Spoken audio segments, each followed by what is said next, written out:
Gak ada doa yang anda panjatkan yang Allah tidak jawab. Akan tetapi, kata Nabi SAW, bisa melalui salah dari 3 tahapan atau 3 hal. 3 keadaan. Saking dahsyatnya doa, sampai kata Nabi SAW, la yaruddul qadha illa doa. Dalam hadis riwayat Tirmidzi, tidak ada yang bisa menolak takdir kecuali doa. Sementara takdir Allah SWT kita sudah tahu, tidak akan mungkin berubah gitu ya. Tapi Nabi SAW sampaikan masalah itu. Sampai kata Nabi SAW, doa itu kalau dipanjatkan, maka dia bersaing ke langit dengan takdir. Baik teman-teman, kita masuk lebih dalam lagi membahas tentang syarat-syarat diterimanya doa. Kalau anda mau doa anda diijabah, diterima, ada syarat-syaratnya. Yang tentang masalah sepertiga malam, artinya salah satu waktu yang mustajab doa. Dan di saat-saat sekarang adalah saat-saat di mana kita hidupkan malam-malam kita dengan sholat malam, dengan berdoa, apalagi dengan keadaan waktu sekarang cukup banyak. Waktu kita di rumah, kita harusnya tidak boleh lagi luputkan malam hari. Kalau anda belum terbiasa sholat malam lengkap, 8 rakaat dengan witir 3, minimal 2 rakaat. Lalu yang menjadi inti bahasan kita sebenarnya dari hadis ini adalah firman Allah Subhanahu wa taala, yaqul may yad'uni fa astajib lah. Siapa di saat ini mau meminta kepadaku supaya aku berikan kepadanya. Wa may yas'aluni fa u'tiyah. Dan siapa yang berdoa kepada aku terima pada saat ini. Dan siapa yang meminta kepadaku, minta apa saja selama kebaikan, aku akan penuhi. Wa may yastaghfiruni fa aghfiralah. Dan siapa yang memohon ampun, aku akan mengampuninya. Ya, jadi ada 3 penawaran dari Allah Sang Pencipta kepada kita semua, dan itu terjadi di setiap malam, yaitu siapa yang memohon, meminta, silakan, aku akan berikan. Berdoa.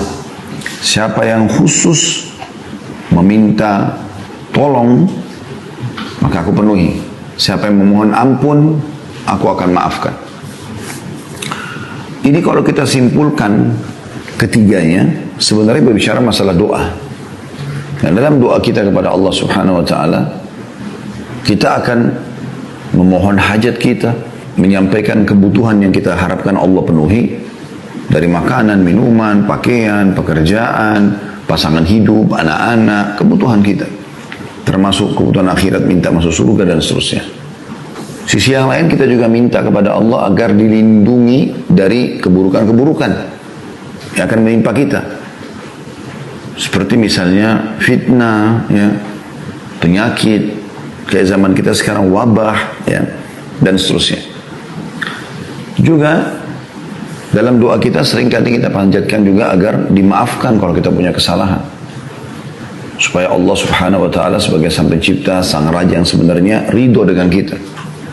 Ini semua kita simpulkan dia masuk dalam doa, dalam doa.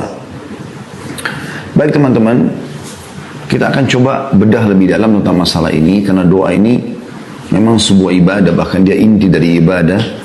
Kita coba sama-sama membuka, kalau anda bisa membuka aplikasi Al-Quran di handphone anda, buka surah Ghafir, surah nomor 40, ayat 60. Surah nomor 40, ayat 60. Yang bunyinya, A'udzu billahi minasyaitonir rajim. Wa qala rabbukum ud'uuni astajib lakum. Innal ladzina yastakbiruna 'an ibadati sayadkhuluna jahannama dakhirin. Artinya, dan Tuhanmu hai Muhammad telah bertitah, berkalam, berdoalah kepadaku, niscaya aku atau akan ku perkenankan, niscaya akan ku perkenankan bagimu. Sesungguhnya orang-orang yang menyombongkan diri dari berdoa kepadaku atau menyembahku, akan aku masukkan ke dalam neraka Jahannam dalam keadaan hina dina. Ayat ini sangat jelas, memang fokus ke masalah doa tadi. Doa ini teman-teman curhat kepada Allah. Bahasa lain saya, manja kepada Allah. Allah mau kita manja kepadanya. Tanda kutip ya. Merengek, mohon. Bahkan Allah suka kalau hambanya terus memohon kepadanya. walaupun nikmat itu sudah diberikan. Tamak terhadap rahmat Allah bagian daripada syariat kita. Misal kita sehat, kita minta agar kesehatan itu ditambah. Kita kaya, minta kaya itu akan ditambah. Kita sudah punya pekerjaan, keturunan, pasangan, minta diberkahi. Ya. Tamak terhadap rahmat Allah SWT. Makanya dalam Al-Fatihah saja kita kalau sholat sering mengulangi ihdinas siratal mustaqim, ihdinas siratal mustaqim. Doa terus, mohon kepada Allah SWT agar terus dipandu berikan jalan yang benar. Gitu. Dan di sini juga Allah memastikan, berdoalah kepadaku, niscaya aku atau akan kuperkenankan bagimu. Sebaliknya, Allah justru murkah kepada orang-orang yang tidak mau berdoa kepadanya, seakan-akan tidak butuh dengan Sang Pencipta. Ya. Tentu Allah raja yang berbeda dengan raja-raja manusia. Raja manusia makin orang tidak minta padanya, dia makin senang, gitu kan? Karena dia berharap hartanya tidak berkurang di sana. Tapi Allah Subhanahu wa taala berbeda. Dia justru menyuruh kita untuk mohon kepadanya. Dia suruh kita tamak terhadap rahmatnya. Makanya Allah justru marah kalau kita tidak berdoa. Dianggap sombong oleh Allah Subhanahu wa taala. Makanya dikatakan innal ladzina yastakbiruna an ibadati. Sesungguhnya orang yang sombong terhadap berdoa kepadaku, menyembah kepadaku, maka pasti aku akan masukkan ke dalam neraka jahanam dalam keadaan hina dina. Baginda Nabi SAW mengingatkan masalah doa, mengatakan ad-du'a huwal ibadah. Doa itu adalah inti ibadah. Ya. Jadi kalau anda sudah sering berdoa, berarti diikuti dengan keimanan anda kepada Allah, otomatis. Nah, mungkin anda memanjatkan sesuatu yang anda tidak yakin, gitu kan? Karena arti kata keberadaannya Allah SWT. Kemudian juga dengan berdoa, berarti memang anda sudah minta kepada pemilik segala sesuatunya. Karena kalau kita sehat, yang miliki kita Allah, yang miliki kesehatan itu Allah, yang bisa mempertahankan dan menambahnya Allah. Kalau kita sakit, maka yang miliki kita Allah, yang miliki juga ya, penyakit itu adalah Allah, yang bisa menyembuhkan juga Allah. Juga anda dari sisi yang lain, yang ketiga adalah menolak semua sesembahan selain Allah. Otomatis, ya, anda tidak perlu berdoa lagi, memohon kepada selainnya. Juga sabda Nabi SAW dalam riwayat Tirmidzi, man lam yad'ullah yaghdab alaih. Siapa yang tidak memohon kepada Allah, justru Allah murka padanya. Ya. Juga dalam riwayat Tirmidzi disebutkan Nabi SAW bersabda, tidak ada sesuatu yang paling mulia di sisi Allah melebihi doa. Doa ini teman-teman sekalian, baik anda lihat jawabannya atau belum ada lihat jawabannya, tetap dia ibadah. Anda akan panen dalam bentuk pahala pada hari kiamat. Jadi nggak ada keraguan untuk terus berdoa kepada Allah Subhanahu wa taala. Ya. Ibnu Hajar coba menjelaskan bahwa Imam At-Taibi berkata, sebaiknya hadis Nu'man secara bahasa artinya berdoa menunjukkan, hadis Nu'man tadi itu hadis tentang masalah doa itu adalah inti ibadah. Ya. Siapa yang tidak berdoa maka Allah murka padanya. Ya. Kata beliau, harusnya difahami artinya berdoa menunjukkan sikap berendah atau berserah diri dan membutuhkan Allah, karena tidak dianjurkan ibadah selain berserah diri dan tunduk kepada pencipta serta merasa butuh kepada Allah. Oleh karena itulah Allah menutup dengan firman-Nya, sungguhnya orang yang menyombongkan diri dari menyembahku atau berdoa kepadaku. Dalam ayat ini orang yang tidak mau tunduk dan berserah diri kepada Allah disebut dengan orang yang sombong. Sehingga berdoa mempunyai keutamaan di dalam ibadah, dan ancaman bagi mereka yang tidak mau berdoa adalah hina dina. Disebutkan dalam Fathul Bari jilid 11 halaman 98. Ada hal yang perlu anda tahu dalam berdoa teman-teman, ada namanya tahapan berdoa. Rasulullah SAW bersabda, tidak seorang muslim pun di muka bumi ini berdoa pada Allah kecuali Allah akan menjawabnya. Gak ada doa yang anda panjatkan yang Allah tidak jawab. Akan tetapi, kata Nabi SAW, bisa melalui salah satu dari 3 tahapan atau 3 hal. 3 keadaan. Yang pertama, Allah berikan langsung di dunia seperti permintaannya. Misal, ya Allah sembuhkanlah aku, maka Allah sembuhkan. Ya Allah beri aku rezeki, tiba-tiba dapat rezeki. Ya. Allah langsung memberikan jawabannya. Atau kata Nabi SAW, Allah hilangkan kesusahan yang menimpanya. Ya. Sampai Ibnu Qayyim rahimahullah menitipkan mengatakan, seseorang misalnya berdoa, ya Allah sembuhkanlah anakku. Lalu ia berkata, aku sudah berdoa selama 10 tahun tapi Allah belum berikan atau belum menerima. Ini kekeliruan, kata beliau. Karena bisa saja tanpa doa maka anak itu jadi lebih parah atau mati. Tetapi dengan doa kepada Allah yang Maha Pemurah, hilanglah musibah yang akan menimpahnya. Yang ketiga, Allah simpankan untuknya pada hari kiamat yang Allah gantikan dengan pahala yang banyak. Dalam sebuah athar disebutkan, sesungguhnya hamba-hamba yang rajin berdoa akan menemukan pahala yang melimpah pada hari kiamat. Maka pada saat itu mereka berharap bila semua doa mereka di dunia ya, kepada Allah yang Maha Sempurna ya, terlambatkan jawabannya dan diterima pada hari kiamat karena besarnya yang mereka dapatkan. Pada saat Allah yang Maha Pemurah menerlambatkan jawaban doa Anda di dunia, karena itu semua karena Allah Maha mengetahui lebih baik dan lebih tahu yang terbaik. Ibaratnya seperti bila anak minta izin kepada orang tuanya atau minta sama orang tuanya lebih tahu ya, mana yang terbaik buat anaknya. Jadi kalaupun misalnya anaknya mau minta mohon izin kepada orang tuanya akan jalan dengan fulan atau fulana, dan orang tua tahu anak yang diajak jalan ini buruk, narkotika lah, pezina lah, apalah segala macam itu. Saya yakin sehebat apapun anak Anda memohon, retorika apapun yang digunakan Anda tidak akan berikan, izinkan, karena Anda tahu itu. Ini ibaratnya saja gitu ya. Saking dahsyatnya doa sampai kata Nabi SAW, la yaruddul qadha illa doa, dalam hadis riwayat Tirmidzi. Tidak akan mungkin ada yang bisa menolak takdir kecuali doa. Sementara takdir Allah SWT kita sudah tahu tidak akan mungkin berubah gitu ya. Tapi Nabi SAW sampaikan masalah itu. Sampai kata Nabi SAW, doa itu kalau dipanjatkan maka dia bersaing ke langit dengan takdir. Maka bisa ini mengalahkan ini atau ini mengalahkan ini. Baik teman-teman, kita masuk lebih dalam lagi membahas tentang syarat-syarat diterimanya doa. Kalau Anda mau doa Anda diijabah, diterima, ada syarat-syaratnya. Yang pertama sekali adalah ikhlas. Sebagaimana Allah sebutkan dalam surah Al-A'raf, surah nomor 7 ayat 29. Yang bunyinya, a'udzubillahi minasyaitonirrajim, Al-A'raf, surah nomor 7 ayat 29. Qul amara rabbi bil qist wa aqimu wujuhakum 'inda kulli masjidin wad'uuhu mukhlishina lahud-din kama bada'akum ta'udun. Katakanlah hai Muhammad kepada semua pengikutmu, Tuhanku menyuruh menjalankan keadilan.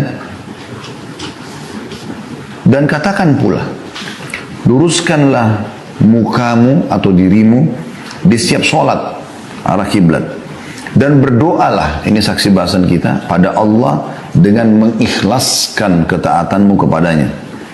Sebagaimana Dia Allah telah menciptakan kamu pada permulaan, demikian pula lah kamu akan kembali kepadanya. Jadi di sini ada perintah untuk ikhlas. Juga sabda Nabi SAW riwayat Abu Daud, Inna Allah la yaqbalu amalan illa ma kana khalisan liwajhi. Allah tidak akan terima amal kecuali ikhlas kepadanya. Jadi kalau teman-teman berdoa, jangan sama sekali ada indikasi riya. Karena lawan ikhlas adalah riya. Ingin pamer, ingin dipuji ya. Dan setiap kali ada masuk sedikit masalah itu, stop, langsung berhentikan ya. Lawan dia. Jangan ikuti bisikan syaitan, karena syaitan selalu mengajak kita negosiasi. Yang kedua, syarat diterimanya doa, memuji Allah atau tahmid, dan juga membaca salawat kepada Nabi SAW. Sebagaimana Nabi SAW bersabda kepada seseorang sahabat yang masuk masjid tiba-tiba mengatakan, Allahumma gfirli, ya Allah ampunilah aku. Kata beliau, sungguh orang ini sangat tergesa-gesa. Kalau saja ia memuji Allah dan membaca salawat kepadaku. Juga sabda Nabi SAW, semua doa yang tidak membaca salawat kepadaku akan terhijab atau tertahan. Yang ketiga, syaratnya khauf dan tamak. Maksudnya diikuti dengan rasa takut ya. Jangan sampai doa ini gak diterima, supaya Anda terus semangat berdoa, dan tamak terhadap rahmat Allah, artinya meminta sesuatu yang besar kepada zat yang maha besar. Dari hal kecil sampai yang besar, Anda minta kepada Allah. Selama itu bukan mustahil dalam ciptaan Allah. Seperti misalnya jangan minta, ya Allah hilangkan malam. Kan tidak mungkin. Itu sunnatullah, Allah ciptakan malam akan selalu ada. Gitu kan. Itu juga misalnya meminta agar nggak usah ada, ya Allah hilangkan semua wanita, hilangkan semua laki-laki. Nggak mungkin. Gitu kan. Seperti itulah. Tapi selama itu sesuatu yang boleh dalam syariat Allah SWT, maka panjatkan. Allah sebutkan dalam syarat yang ketiga, khauf dan tamak, rasa takut tidak diterima doanya sehingga dia terus maksimal berdoa, dan tamak artinya berharap agar diberikan tambahan dari karunia Allah Subhanahu wa taala. Disebutkan dalam surah Al-A'raf surah nomor 7 ayat 56. Jadi surah yang seperti tadi ya, tapi ini ayat 56-nya. Kalau tadi masalah ikhlas Al-A'raf 29. Kalau ini Al-A'raf 7 ayat 56. A'udzu billahi minasyaitonir rajim wa la tufsidu fil ardi ba'da islahiha. ولا تفسدوا في الأرض بعد إصلاحها وادعوه خوفا وطمعا إن رحمة الله قريب من المحسنين. Dan janganlah kamu membuat kerusakan di muka bumi. Allah mau kita nikmati, jangan merusak, jangan ganggu orang, jangan ganggu lingkungan. Sesungguhnya Allah, atau sesudah Allah memperbaikinya, sudah Allah mengaturnya dengan bagus, jangan diganggu lagi. Nikmati saja dan berdoalah kepadanya dengan rasa takut, khawatir tidak diterima, dan juga tamak, harapan yang besar. Karena Allah gunakan kalimat ini, khaufan wa tama'a, dengan harapan atau tamak akan dikabulkan. Sesungguhnya rahmat Allah amat dekat kepada orang-orang yang berbuat baik. Yang keempat, menggunakan asma'ul husna, nama-nama dan sifat-sifat Allah yang mulia. Allah sebutkan dalam surah Al-A'raf, masih surah yang sama, ayatnya 180. A'udzu billahi minasyaitonir rajim walillahil asmaul husna fad'uuhu biha wa dharul ladzina yulhiyuna fi asma'ihi sayujzauna ma kanu ya'malun. Hanya milik Allah asmaul husna itu, nama-nama yang mulia. Maka bermohonlah kepadanya, kepada Allah, dengan menyebut asmaul husna itu, dan tinggalkanlah orang-orang yang menyimpang dari kebenaran dalam menyebut nama-namanya. Nanti mereka akan mendapat balasan terhadap apa yang telah mereka kerjakan. Jadi makna daripada ayat ini, gunakan nama-nama. Misalnya, ya Ghafur, wahai zat yang maha pengampun, ighfirli, maafkanlah aku. Wahai zat yang maha agung, ya azim, azim sya'ni, agungkanlah perkaraku atau urusanku. Maksudnya, buatlah aku jadi punya kedudukan, punya jabatan, punya harta, punya nama harum, dan seterusnya. Misalnya Tawwab, wahai zat yang menerima taubat hambanya, tub alaiya, terimalah taubatku. Kemudian juga yang lainnya Ar-Rahman, Ar-Rahim, yang maha pengasih lagi maha penyayang. Irhamni, kasihanilah aku. Ya Razzaq, wahai zat pemberi rezeki, urzukni, berikanlah aku rezeki, dan seterusnya. Yang kelima, makanan, minuman, pakaian halal. Ini syarat terimanya doa. Dalam sebuah hadis Bukhari, kata Nabi SAW, sesungguhnya ada seseorang yang memohon pada Allah dalam keadaan badannya kurus, kumuh, dan tidak menggunakan alas kaki. Tetapi bagaimana Allah menerima sementara makanan, minuman, juga pakaiannya haram? Yang keenam, tidak meminta yang haram. Kalau tadi itu makanan, minuman, pakaian haram. Kalau ini tidak meminta yang haram. Nabi SAW bersabda, sungguhnya Allah itu suci, tidak menerima kecuali yang suci dan bersih. Inna Allah tayyibun la yakbalu illa tayyiba. Dan juga dalam hadis yang lain, Inna Allah jamilun yuhibbul jamal, Allah itu indah, sempurna, suka semua itu. Dan masuk dalam maknanya adalah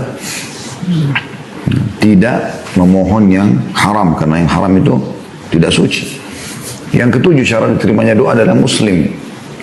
Adalah muslim, sebagaimana sabda Nabi SAW pada saat ada beberapa Yahudi yang lewat di hadapan beliau lalu mengatakan, Assalamualaikum, kematian buat kalian. Maka Aisyah marah sambil mengatakan, kematian untuk kalian, dan semoga Allah memberikan kalian laknat. Kata Nabi SAW, wahai Aisyah, pelan-pelan lah, alaiki birrifq, lembut aja. Kata dia, ya Rasulullah, tidak anda dengar apa yang mereka berdoa? Sampaikan. Kata Nabi SAW, tidak kau dengar bagaimana jawabanku? Sesungguhnya doa kita kepada Allah untuk mereka diterima, doa mereka kepada Allah untuk kita tidak diterima. Berarti kan ada masalah muslimnya di sini. Ulama hanya membatasi satu-satunya doa orang kafir yang diijabah adalah kalau dia terzalimi. Di saat itu, ya, diterima doanya kalau dia terzalimi. Sebagaimana dalam hadis Bukhari, Muadz bin Jabal radhiyallahu anhu pada saat diutus ke Yaman untuk berdakwah, maka di saat itulah Nabi alaihi salatu wassalam mengingatkan, wattaqi da'watal mazlum fa inna laysa bainaha wa bainallahi hijab. Hati-hati kamu, ya, dengan doanya orang-orang terzalimi, sebab yang didakwai sebenarnya orang kafir oleh Muadz bin Jabal, karena sungguhnya, ya, tidak ada hijab antara dia sama Allah. Yang kedelapan, tidak tergesa-gesa. Rasulullah SAW mengatakan, yustajabu li ahadikum malam ya'jal, pasti diterima doa seseorang di antara kalian selama tidak tergesa-gesa. Para sahabat bertanya, wa kaifa ya'jal ya Rasulullah, bagaimana cirinya orang yang tergesa-gesa itu? Kata Nabi SAW, yaqulu da'autu wa lam yustajabu li fatarakat doa. Dia mengatakan, aku sudah berdoa dan belum melihat jawabannya, maka dia meninggalkan doa setelah itu. Ya. Jadi masuk dalam masalah tergesa-gesa sini, kata sebagian ulama, adalah tidak terburu-buru dalam mengucapkan doa yang penuh dengan harapan, dan tidak terburu-buru dalam menunggu jawabannya. Sabar gitu. Ya. Ada prosesnya. Yang kesembilan, memaksimalkan tempat dan waktu diterimanya doa. Seperti di wilayah Haram Mekah, ya, ada multazam antara Hajar Aswad dengan pintu Ka'bah. Semoga Allah SWT nanti mudahkan kita kembali umrah dan haji insyaAllah. Kemudian meminum air Zam-Zam, ya. Kemudian di Arafah pada saat lagi haji, itu tempat misalnya. Kemudian waktu sepertiga malam, sebagaimana dalam bahasan hadis kita, pada saat sujud, ya. Kemudian sebelum salam akhir, pada saat berpuasa, ya, baik itu sementara puasa ataupun pada saat nanti menjelang buka puasa, sebagaimana insya Allah kita juga akan masukin sebentar lagi Ramadan. Semoga Allah mudahkan insya Allah dan berkahi waktu dan juga, ya, ibadah kita. Kemudian musafir, pada saat hujan sedang turun, sedang berkecamuk peperangan antara azan dan iqamah, doa orang tua untuk anaknya, anak soleh untuk orang tuanya, doa setiap muslim untuk muslim yang lain, dan akhir waktu asar pada hari Jumat. Nah, ini kurang lebih yang disebutkan dalam riwayat-riwayat. Kalau tertinggal sepertiga malam, hadis tadi yang sudah kita sebutkan. Saat sujud adalah hadis Nabi SAW riwayat Bukhari, aqrabu abdu ila rabbih wa huwa sajid. Ya. Wa aktsiru fi doa, paling dekatnya seorang hamba dengan Allah pada saat dia sujud, berbanyak doa. Ya. Kemudian sebelum salam akhir, setelah Nabi SAW ajarkan doa-doa sebelum salam, beliau mengatakan setelah itu, falyadu'u ma yasha, boleh orang berdoa apapun yang dia inginkan. Berpuasa, ya, dan juga musafir digabungkan dalam hadis. Ya. Sebenarnya orang puasa juga ada riwayat sendiri. Kata Nabi SAW, sesungguhnya orang yang puasa, ya, memiliki waktu yang diijabah oleh Allah Subhanahu Wa Taala. Riwayat lain menjelaskan pada saat menjelang buka puasa, tapi umumnya mulai dia puasa, ya, dari selepas sahur sampai menjelang buka puasa, semuanya waktu mustajab. Musafir pun begitu, kata Nabi SAW, dua yang tidak ragu lagi doanya diijabah atau tidak ditolak, yaitu orang yang berpuasa dan musafir. Juga pada saat hujan sedang turun, pernah hujan turun, Nabi SAW mengatakan, ini rahmat Allah sedang turun, berdoalah. Pada saat perang lagi berkecamuk, kata Nabi SAW dalam sebuah hadis yang sahih, ya, bahwasanya di seperti keadaan inilah pada saat perang lagi berkecamuk, doa tidak ditolak. Kemudian juga antara azan dan iqamah sudah masyhur, kata Nabi SAW dalam hadis, tidak akan ditolak doa antara azan dan iqamah. Doa orang tua buat anaknya, ya, sabda Nabi SAW, ya, termasuk doa yang mustajab adalah doa orang tua buat anaknya. Ya. Makanya orang tua tidak boleh sembarangan mengucapkan kata-kata yang buruk sehingga menjadi doa buat anaknya. Itu juga anak soleh yang mendoakan orang tuanya. Kita tahu dalam hadis yang masyhur, kan, kalau anak Adam meninggal dunia terputus sumber pahalanya kecuali dari tiga: sedekah jariyah, ilmu bermanfaat, atau anak soleh yang mendoakan. Itu juga doa setiap muslim untuk muslim yang lain. Kata Nabi SAW dalam hadis sahih, doa muslim terhadap untuk muslim yang lain ala zahril ghaib, tidak bertemu, tidak berhadapan, dia doakan saudaranya dari tempat lain pada saat lagi sholat, pada saat selepas sholat, pada saat antara azan dan iqamah dan seterusnya. Dan juga akhir waktu asar atau selepas asar di waktu hari Jumat. Boleh juga di hari Jumat, ya, semoga Allah SWT juga kembalikan kita bisa Jumat lagi seperti biasa. Itu terjadi juga di saat khatib lagi duduk di khutbah kedua sampai diqomahkan sholat. Dan ini dua-dua riwayatnya. Kata Nabi SAW, hari Jumat ada 12 waktu, tidak ada seorang muslim yang berdoa pada saat itu kecuali diijabah. Dan fokuslah, ya, pada saat khatib sedang duduk, ya, di khutbah kedua sampai diqomahkan sholat. Riwayat lain, Jumat itu 12 waktu, ya, atau seperti itu lafadznya. Saya tidak terlintas sekarang tepat lafadznya, tapi Nabi SAW mengatakan bahwasanya, ya, waktu mustajab, ya, di hari Jumat itu adalah selepas asar sampai terbenam matahari. Ada banyak kisah-kisah tentang mustajabnya doa Nabi SAW, dan itu terlalu banyak bahasanya tentunya. Tapi diantaranya pernah ada seseorang datang kepada Nabi SAW, Nabi lagi khutbah Jumat, kemudian orang ini tiba-tiba teriak-teriak mengatakan, ya Rasulullah, dari luar masjid. Maka Nabi SAW mengatakan, malak, ada apa dengan kamu? Lagi khutbah, dia berhentikan khutbah. Orang lagi hening mendengarkan khutbah Nabi SAW. Maka dia mengatakan, telah terputus jalan-jalan, mati hewan-hewan ternak kami, bahkan kering, kami pun tidak bisa minum, tidak bisa masak segala macam. Tidak ada air. Mohonlah kepada Allah, seakan-akan dia mau mengatakan, mumpung anda di atas mimbar, mohon kepada Allah supaya turun hujan. Maka kata Anas bin Malik, perawi hadis ini, radhiyallahu anhu, pada saat itu saya melihat ke langit, karena masjid Nabi itu tidak ada atapnya, langit seperti kaca, nggak ada awan. Kalau tidak ada awan, tidak hujan, karena air dibawa oleh awan dengan hikmah Allah, turunlah hujan dari situ. Sebagaimana Allah sebutkan dalam ayat-ayat Al-Quran. Dan kita sudah tahu prosesnya memang seperti itu. Maka kata Anas bin Malik, Nabi SAW pun berdoa dengan mengucapkan 2 kali, Allahumma agithna, Allahumma agithna. Ya Allah, berikanlah kami hujan, berikanlah kami hujan. Maka tiba-tiba kata Anas bin Malik, belum khutbah Nabi SAW selesai, kecuali Madinah sudah dipenuhi dengan awan-awan yang gelap, lalu turunlah hujan lebat. Dan kami tidak melihat matahari selama sepekan. Jumat setelahnya, datang orang yang sama lagi, dari luar masjid mengucapkan lagi kalimat yang sama. Ya Rasulullah, ya Rasulullah. Kata Nabi SAW, ada apa lagi? Dia mengatakan, ya Rasulullah, terputus jalan-jalan kami. Hewan-hewan kami bisa binasa, kami pun bisa binasa. Karena ini banjir sekarang, hujan terus. Mohon kepada Allah agar diberhentikan. Maka ini salah satu mujizat Nabi SAW. Beliau pun berdoa, ya Allah, jadikanlah hujan ini kebaikan buat kami, bukan masalah buat kami. Ya Allah, alirkanlah air hujan ini ke, dari gunung, ke lembah-lembah, dan ke tempat-tempat tumbuhnya pohon-pohon, gitu kan. Supaya ada resapan, gitu ya. Lalu Nabi SAW, kata Anas bin Malik, menunjuk ke awan-awan yang ada di atas kota Madinah, dan tidak ada satupun awan ditunjuk oleh Nabi SAW kecuali bubar. Artinya tidak ada lagi awan pada saat itu. Kalau Allah menerlambatkan doa hamba, bisa karena cinta Allah kepadanya. Dalam sebuah riwayat dikatakan, sungguhnya bila Allah mendengar doa yang indah dari hambanya, maka ia pun menerlambatkan jawabannya, agar hamba tersebut tetap dalam doanya. Allah itu sangat sayang dengan kita. Allah nggak mau kita, ya, mengembalikan atau dikembalikan tangan kita dalam keadaan kosong. Sebagaimana dalam hadis Bukhari juga dijelaskan, Allah malu mengembalikan tangan hambanya yang sudah diangkat ke langit dalam keadaan kosong. Allah SWT berikan, bukan tidak berikan.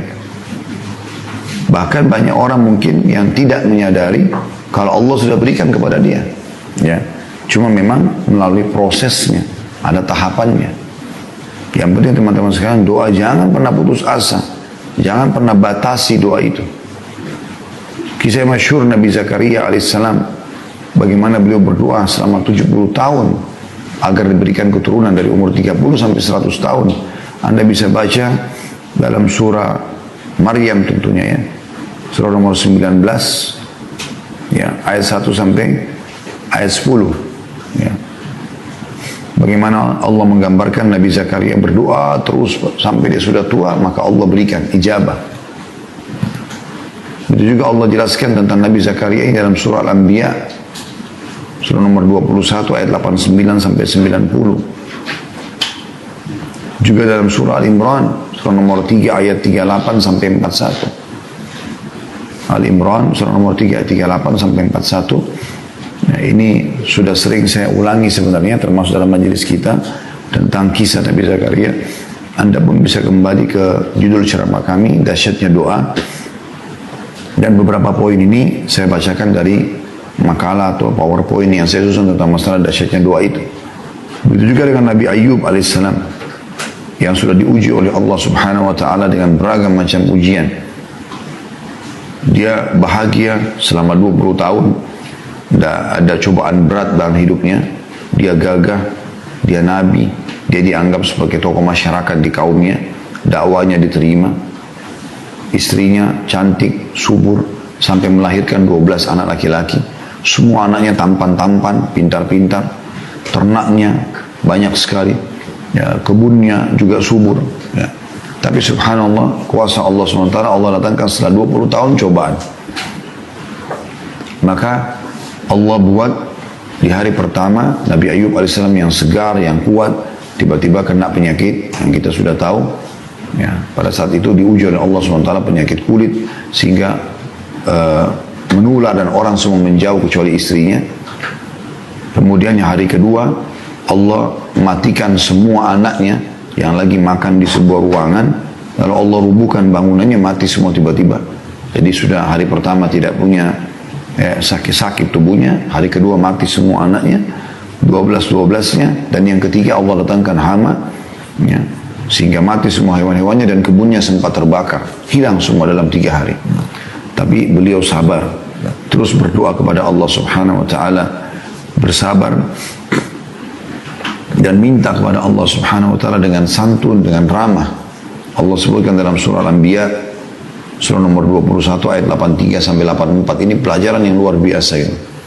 Allah berfirman, A'udzu billahi minasyaitonir rajim, wa ayyuba idh nada rabbahu anni massani ad-dur wa anta arhamur rahimin. Dan ingatlah kisah Ayub pada saat dia mohon kepada Tuhannya, ya, bahwasanya saya telah ditimpa cobaan penyakit ini dan Kau Zat yang Maha Penyayang. Dan ini doa beliau sampaikan setelah 20 tahun diuji. Sabar. Ya. Sampai waktu sudah 18 tahun berlalu, istrinya sempat bertanya, mengatakan, wahai Ayub, mintalah kepada Allah, tidak usah minta, mohon kepada Allah agar diberikan anak lagi, jadi kaya lagi. Anda sembuh aja biar bisa berdakwah. Maka Nabi Ayub bertanya pada istri, berapa tahun kita bahagia? Kata istrinya 20 tahun. Berapa lama kita sekarang melalui cobaan? Kata istrinya 18 tahun. Kata Nabi Ayub, saya masih malu minta sama Allah. Maka setelah itu dia minta kepada Allah setelah 20 tahun dan dia mengucapkan kalimat yang mulia ini. Dan ingatlah ketika Ayub memohon kepada Tuhannya bahwasanya saya ditimpa penyakit, bukan dia bilang ya Allah sudah 20 tahun sembuhkan saya, enggak, dia mengatakan wa anta arhamur rahimin, dan Kau Zat yang Maha Penyayang. Maksudnya terserah mau sembuhin saya iya, kalau enggak juga enggak ada masalah, tapi Kau Zat yang Maha Penyayang, pasti Kau tahu kebutuhanku. Maka Allah mengatakan fastajabna lahu wa kashafna ma bihi min dur, maka kami ya terima permintaan dia dan kami angkat penyakitnya. Apakah dengan begitu saja? Tidak. Kalau Anda menikmati prosesnya dan Anda sabar, yang terjadi adalah dikatakan wa atainahu ahlahu wa mithlahum ma'ah, dan pada saat itu kami berikan, ya, kami kembalikan keturunannya, ya, kami buat lagi, maksudnya di sini kata sebagian ulama tafsir, ya, kami kembalikan keluarganya kepadanya, maksudnya buat istrinya hamil melahirkan anak, ya, laki-laki lagi, dikatakan wa mithlahum ma'ah, dan kami lipat gandakan bilangan mereka. Tadi anaknya 12 jadi 24. Tadinya hartanya melimpah jadi miskin, tiba-tiba penyakitnya sembuh, kemudian masyarakatnya datang gembira karena Nabi Ayub sudah sembuh.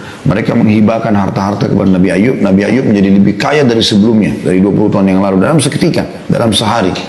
Lalu istrinya pun dengan hikmah Allah SWT terlihat tanda hamil, lalu melahirkan anak double dari jumlah yang sebelumnya. Allah mengatakan, setelah mengatakan wa mithlahum ma'ahum, dan kami lipat gandakan bilangannya, rahmatan min indina, sebagai rahmat buat kami, wa dzikra lil abidin, dan peringatan bagi hamba-hamba. Gitu kan? Juga Nabi Yunus alaihissalam yang masyhur, setelah dia meninggalkan wilayah Nainawa, kemudian dia coba mencari lokasi dakwah lain, padahal sebenarnya dia keliru pada saat itu, karena dia harusnya bersabar. Dan terjadi adalah akhirnya Allah SWT masukkan dia ke dalam perut ikan paus, dan Allahu a'lam berapa lama dia di sana. Tapi setelah itu dia berdoa kepada Allah Subhanahu wa taala. Dia berdoa kepada Allah Subhanahu wa taala dan Allah ijabah dia. Bahkan saking tulusnya Nabi Yunus berdoa kepada Allah pada saat itu dan mengakui kesalahannya, mengatakan la ilaha illa anta subhanaka inni kuntu minadh dhalimin. Ya, tidak ada Tuhan yang berhak disembah kecuali Engkau, Maha Suci Engkau, aku termasuk orang-orang zalim. Kata Nabi SAW, tidak ada seorang pun yang berdoa menggunakan apa yang diucapkan oleh Yunus ini kecuali diijabah. Dalam surah Al-Anbiya disebutkan kisahnya, surah nomor 21 ayat 87 sampai 88. A'udzu billahi minasyaitonir rajim wa dhannuni idh dhahaba mughadiban fa dhanna an lan naqdira alayhi fanada fi dhulumati an la ilaha illa anta subhanaka inni kuntu minadh dhalimin fastajabna lahu wa najjaynahu minal gham wa kadzalika nunjil mu'minin. Dan ingatlah kisah Dhannun atau Yunus, ya, ketika ia pergi dalam keadaan marah kepada kaumnya karena tidak mau menerima dakwanya, lalu ia menyangka bahwa kami tidak akan mempersempit atau menyulitkannya.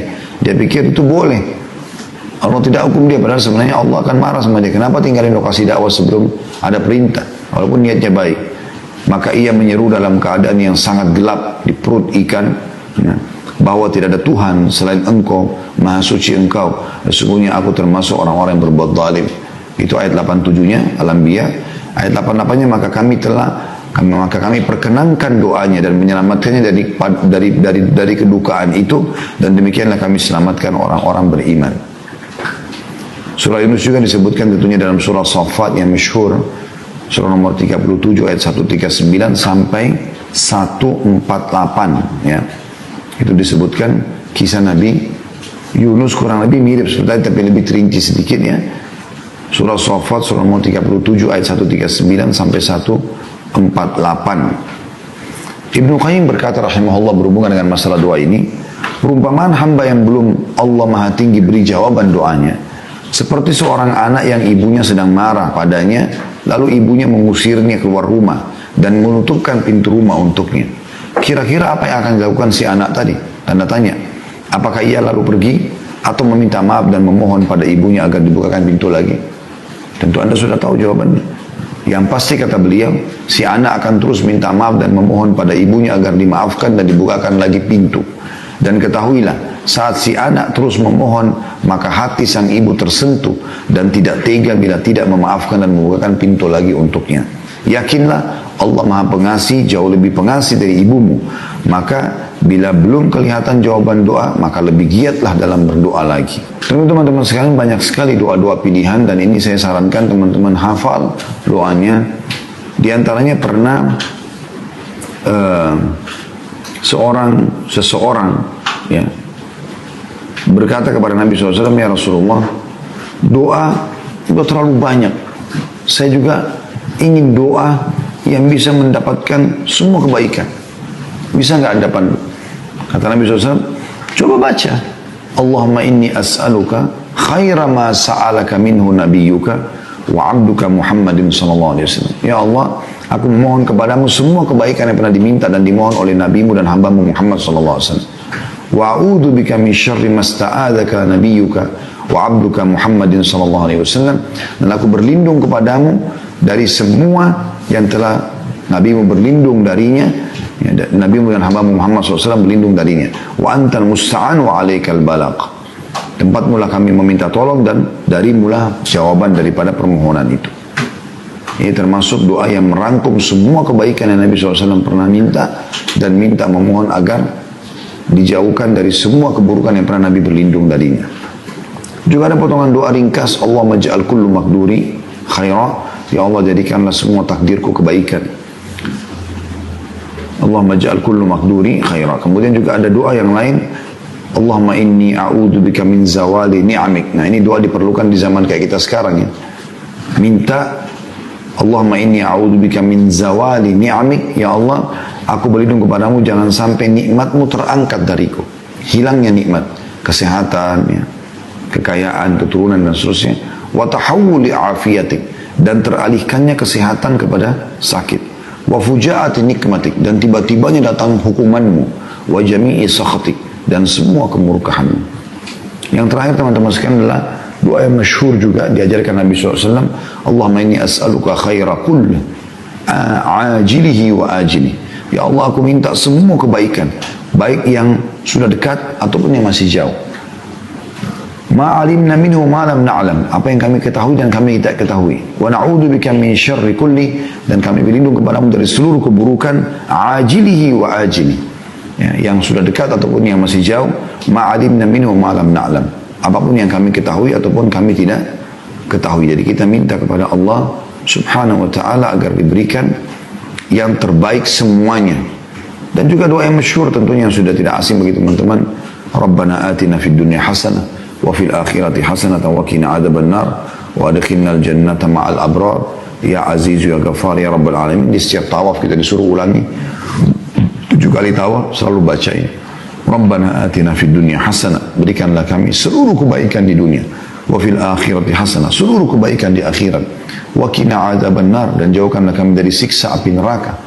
Wa adkhilnal jannata ma'al abrar, dan masukkanlah kami ke dalam surga bersama dengan orang-orang yang patuh. Ya Azizu ya Ghaffar, wahai zat yang maha mulia dan juga maha pengampun. Ya Rabbal Alamin, wahai Tuhan alam semesta. Ya. Pernah ada seorang sahabat, dia sakit keras. Ya, kita tutup dengan ini, sakitnya luar biasa kerasnya. Ya. Dan orang-orang pun pada heran, belum ada orang kena penyakit seperti itu. Teriak-teriak kesakitan segala macam. Sampai Nabi SAW menjenguknya. Lalu Nabi bilang pada saat lihat dia, doa apa yang kau sampaikan kepada Allah? Dia bilang, ya Rasulullah, saya bilang, ya Allah, kalau seandainya ada hukuman yang engkau akan timpakan atas dosa-dosaku, dosa-dosa di dunia, di akhirat nanti, maksudnya dengan dosa di dunia aku buat, di akhirat aku akan dihukum, maka majukanlah di dunia. Jadi akhirnya dia sakit seperti ini, kena hukuman akhirat, dia minta dimajukan. Kata Nabi SAW, subhanallah, maha suci Allah, kenapa kau tidak akan mampu menampung itu? Kenapa kau tidak baca Rabbana atina fid dunya hasanah wa fil akhirati hasanah wa qina adzaban nar? Itu yang kau minta kebaikan. Termasuk kebaikan dimaafkan kesalahanmu. Jadi tidak usah dihukum seperti itulah. Allahu a'lam. Baik, bahasan kita teman-teman sekalian tentang masalah sepertiga malam, artinya salah satu waktu yang mustajab doa.